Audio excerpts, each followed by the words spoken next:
That's it. Okay, this is our first thing we're gonna do here. Coming from Chicago, you get a love for Chicago dogs and Italian beef. And I noticed that when we moved down here to Tennessee, nobody knows what a Chicago dog is. Nobody knows how to make a real Italian beef. So what I did is I contacted Portillo's, had them send me boxes of stuff. I'd like to go through it real fast with you. Then I'm gonna do a history of what the Chicago dog is. And then at the end of this video, I'll show you what they look like when they're done. So, first box right here. I'm gonna open this baby up. Now you can do this too. You can call Portillo's and they give you all this information, how to cook it, how to get it going. And inside here, okay, this is the oh, jeez, this is amazing. Okay, this might not look as appetizing to you as it does to me right now, but this is the beef, and they freeze it like this, but it's thinly sliced, like really, really thin. And so what you do is you take that and you cook it in this juice right here, this beef gravy. You cook the beef in it here. These are peppers, green peppers, because what a lot of people do is they take the beef. Oh, here, look at this. Look at this. See these? See these? These are cannella. Aren't they cannella? I know Portillo's does that. These buns, this is exactly what you need. Now you gotta cook these, right? Cook these, make the beef, put it in there. We'll go through all that. This is the most important thing you can get right here. You can't find this stuff anywhere in Tennessee. Nowhere. So if somebody knows where it is, let me know. This is the stuff this is what goes on. You usually put this on there with your warmed up green peppers. That's your Italian beef. Now, in this box here is the actual Chicago dogs. So what we're gonna do here today is we're gonna actually eat the Chicago dogs as like an appetizer and then the beef as a dinner. And you can tell by my body that I have no hesitation about that. So inside this box here, whoo, yeah, this is it. This is everything you need to make a good Chicago dog. Of course, beef dogs are really important. So they got the Portillo beef dogs. These are extremely important for the hot dog. Oh, Marianne buns. Look at that. Now, Marianne buns, fun story about this. My dad worked for this company when I was a little kid, and he would bring these home, but I had no idea that they were that important in my life, so whatever. Onions. Whoa, whoa. Big onion. Did you see that? Good move.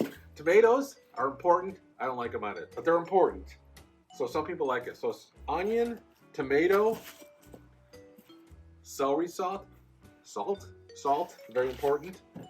Now this here is green, ugly stuff. This is another thing you can't really find here. This is really green. I can't describe it. It's not dill relish. It's got a sweetness to it. This is a real important item.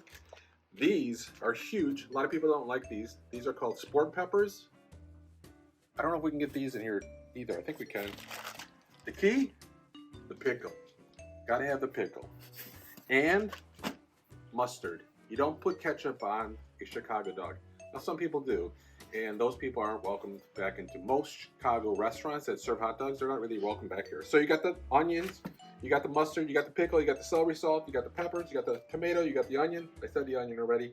Put it on the bun with the hot dog, and you get a complete hot dog meal. So in a little while, we'll show you the complete, after we cook it up, we'll show you what it looks like, and we'll give it a taste test, and we'll probably pair it off with maybe a good Chicago beer.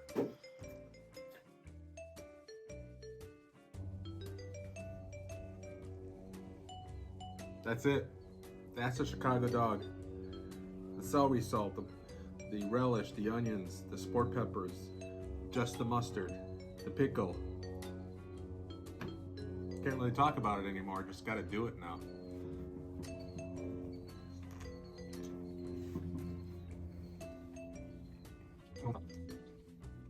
All the flavors together is what makes it. And like you saw before,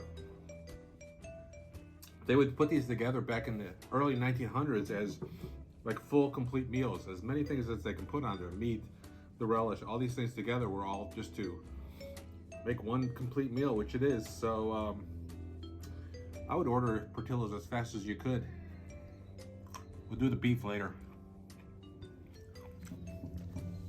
Wow, that was good.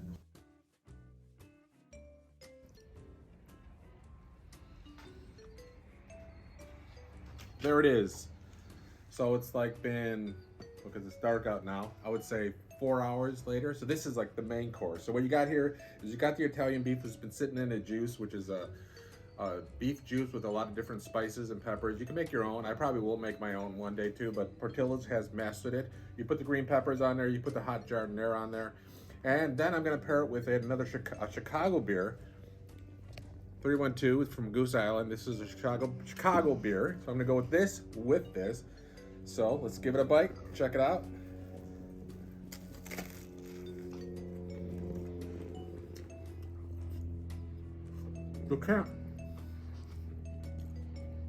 You can't describe how good this stuff is.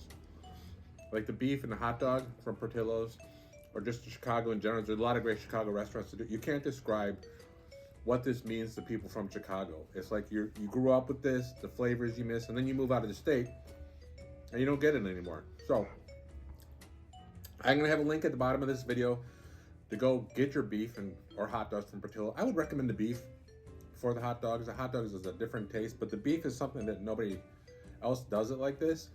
I would recommend this, and 312, you can get some of this too if you want to. See this? That tastes perfect with this. Like it just goes, it actually really does. Wow, that was really good. So next week we'll be doing, I'm gonna be opening up some knives. So we'll talk about some knives and what to use when we cook. So that's the end of this episode. So thanks for spending dinner with Dad. I gotta eat more of this stuff though. It's so fucking good. Man.